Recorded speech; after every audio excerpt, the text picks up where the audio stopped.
Hello dear friends, welcome to Christ-Centered Relationships, and thank you so much for clicking on this video. So yeah, so welcome. So if you're new on my channel, you can click on that subscribe button and subscribe today. So you know what, you need to invite Christ in your family. If you want to be happy, invite God in your family, in your relationship, in whatever you do, because you know what, God is the one who has all the power over you, who can change your life and your situation, and he can change your family as well, and he can change you. So the Bible tells us actually Psalm in chapter 127 verse 1 and 2, the Bible says, unless the Lord builds the house, those who labor, they labor in vain. Unless the Lord watches over the city, the watchmen, they watch in vain. So you need to invite God in your family. So in today's video, I'm sharing with you, sharing the burdens, because in most societies, many people think that the responsibility of the burdens relies only on a woman or a lady, but that's not the case. Both should share the burdens actually in the home. This is very, very important. Truth is, a father's duty cannot be transferred. The father's duty to his children cannot be transferred to the mother if she performs her own duty. She has burden enough, to bear. Only by working in unison can the father and mother accomplish the work which God has committed to their hands. Father should not excuse himself, from his part in the work of educating his children for life and immortality. He must share in the responsibility. There is obligation for both father and mother. There must be love and respect manifested by parents for one another. If they would see, these qualities developed in their children. The father should encourage and sustain the mother in her work of care by his cheerful looks, and kind words. Yes, because you know what, she has a very important task. Like both tasks of a man and a woman are very important, and we need to be kind to one another, share, the burdens by carefully, treating one another well in a cheerful manner. So, like as a husband, try to help your wife in the conflict before her. Be careful of your words. Cultivate refinement, of manners, courtesy, gentleness, and you'll be rewarded for doing so. I'm telling you, I'm promising you, like this works. Try it, and you're going to thank me for this. So, dear friends, you know what?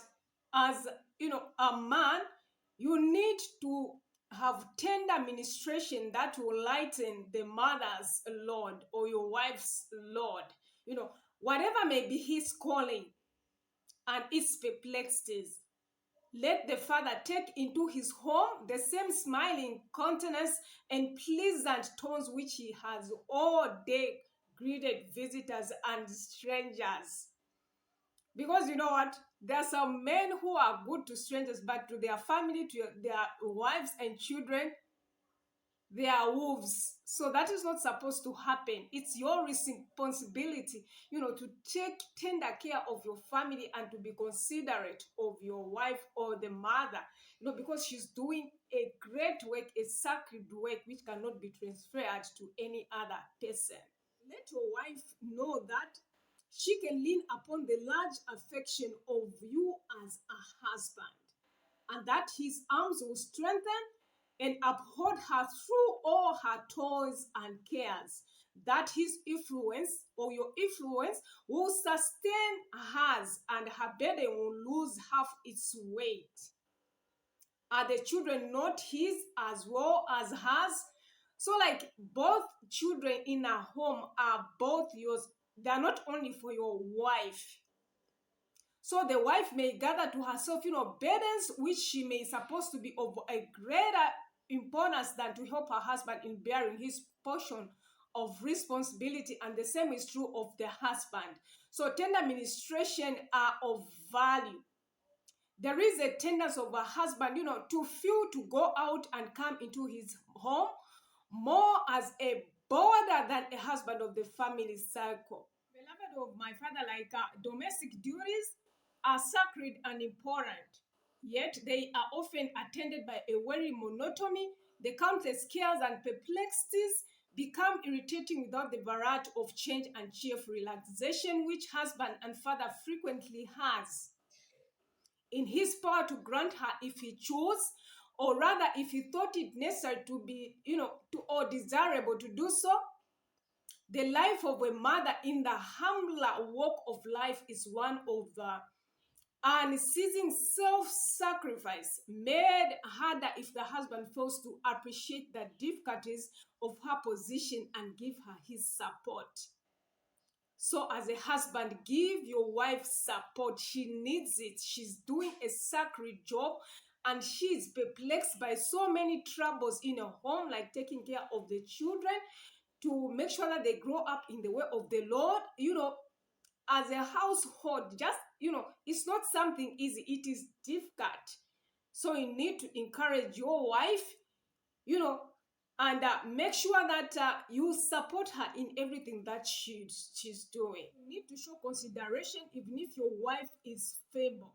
So the husband actually should manifest great interest in his family, especially should he be very tender of the feeling of a feeble wife. He can shut the door against much disease. I'm telling you, try this. You are going to prevent any stress, depression, BP. All those diseases are going to be prevented if you are going to be cheerful and kind to your wife and giving your wife encouragement. The cheerfulness, kindness, encouragement will actually prove more effective than the most healing medicines in this world. This will bring courage to her and happiness and sunshine, and it will be brought, this sunshine actually will be brought into the family by kind acts and encouraging words, will repair the effort, tenfold.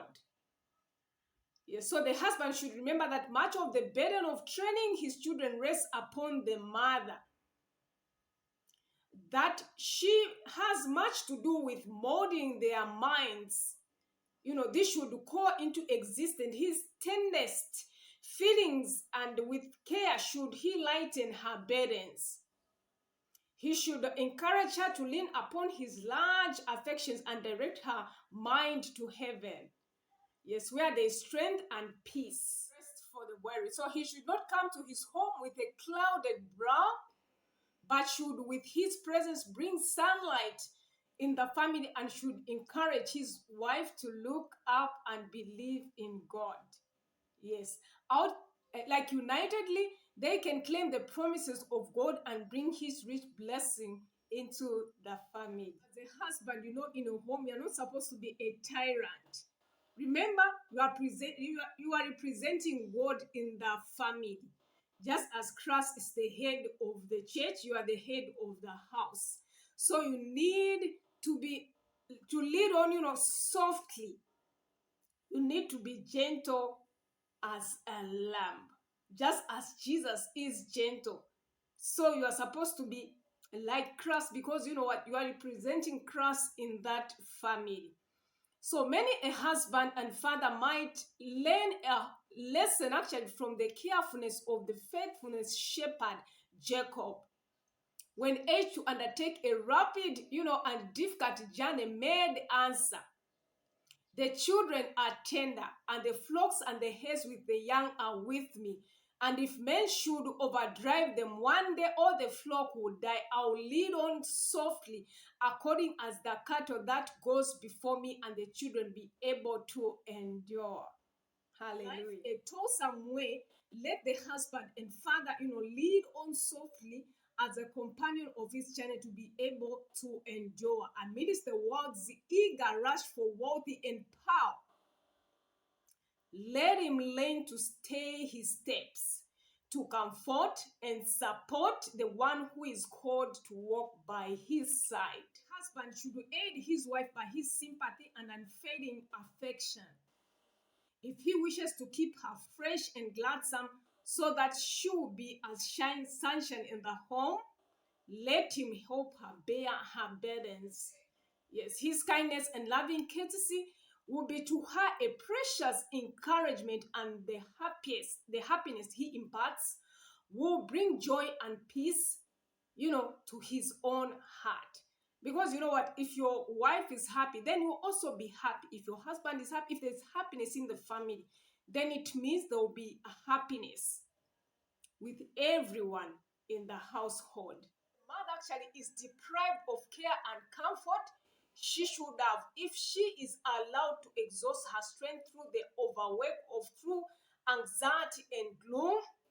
Her children will be robbed of the real vital force of the mental elasticity and cheerfulness of buoyance they should inherit. So far better will it be to make the mother's life bright and cheerful, to shield her from want, wavering labor and depressing care, and let the children inherit good institutions, so that they may battle their way through life with their own energetic strength. So, dear friends, I'm encouraging you to walk as Christ walked, to follow Christ, to help your wife in every burden she goes through, and you are going to enjoy life to the fullest. And always invite God in your family. You know what? Because if Jesus is in the family, then it's a happy, happy home. So make sure that you click on the subscribe button and subscribe today, and make sure that you hit the notification bell so that every time we upload, you'll be notified. Always share the burdens as mother and husband, or as father and mother. So thank you so much for watching this video, dear friends. So we'll see you in our next video. If God is in the family, then it's a happy, happy, happy home. So if Jesus is in the family, happy, happy home, happy, happy home, happy, happy home. If Jesus is in the family, happy, happy home, happy